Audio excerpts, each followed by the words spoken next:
Manager, madaya ba huli?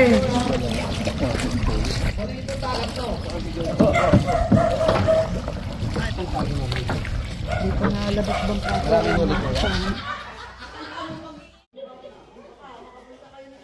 Mahirap yung panguhuli pag po yung masama ang panahon.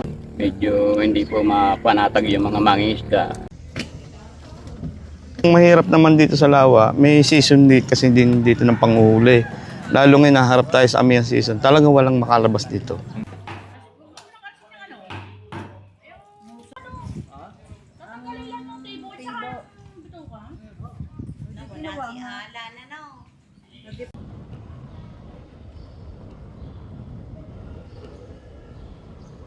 Doon sa barangay na pinapower namin, about 25 to 50% depending on the month.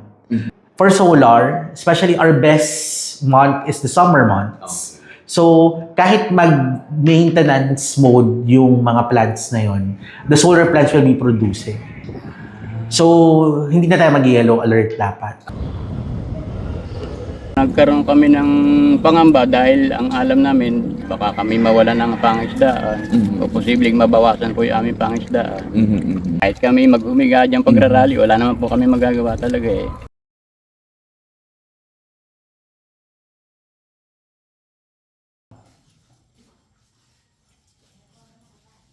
Pumupunta kami dun sa mga komunidad na tinatawag natin technically speaking na host communities ito, no? Lagi ang tanong namin, ito ang technical na aspeto niyan, ito ang itsura niyan, para sa inyo, paano ito magiging patas?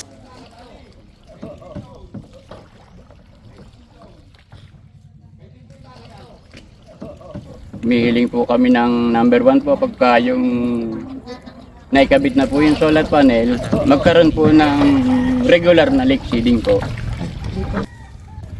Manganganak po ang isda sa ilalim na.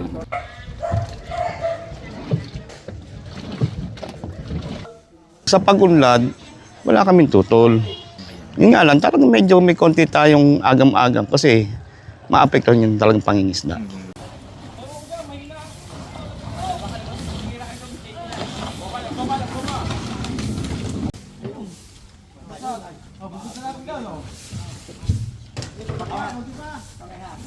Naging mas okay yung response ng mga locals, especially the fisher folks, when they found out na the project will benefit them in so many ways. Since we will be there for 20 years, syempre inisip po na relationship with the communities. What we can promise is that definitely there will be a meeting in the middle.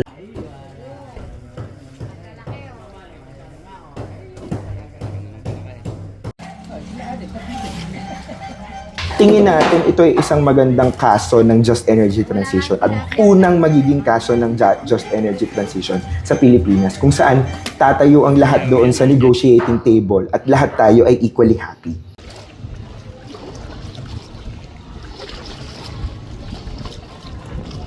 Kung kaya naming mag-transition, what's stopping you?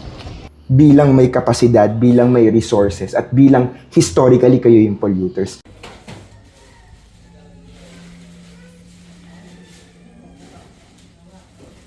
Inaano na namin ang aming sarili kasi maraming itatayo sa Lawa. Ang may itatayo pa diyang mga highway, yung sa project ng provincial governor.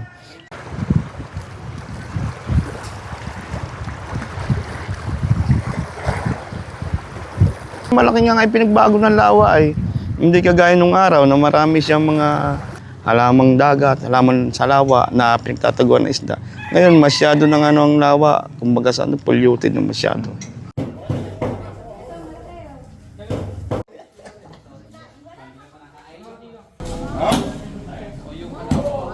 Nagsimula kami doon sa aming mga kabataan. Sinasabi ko sa kanila, mag-aral kayo mabuti. Bilang paghahanda natin, hindi natin malalaman kung ano pang itatayo dyan. Maging nandyan na kayo, huwag na kayong umasa na kagaya namin noon na tumutok lang sa Lawa. Hindi na natin pagkukunan ng magandang ang Lawa. Yung source na magandang kita talaga. Ayaw kong mangisda na. Kasi nga yung mga anak ko, hindi nga tinuruan ng tatay niya ng mangisda. Para hindi na maranasan kasi mahirap talaga eh. Delikado, tapos yung hirap. Kaya kailangan mag-aral ng mga bata ngayon upang mabago yung buhay. What happens then with our food security? Yes. What happens then with our food sovereignty? Ang prioridad ba ng pamahalaan ay towards infrastructure or towards food security? Kasi in this case, nagiging competing interest na siya. No? Kasi you're essentially deciding how do you use the lake? What do you use the lake for? Is it for commercial purposes or is it for fishing purposes, food generation purposes?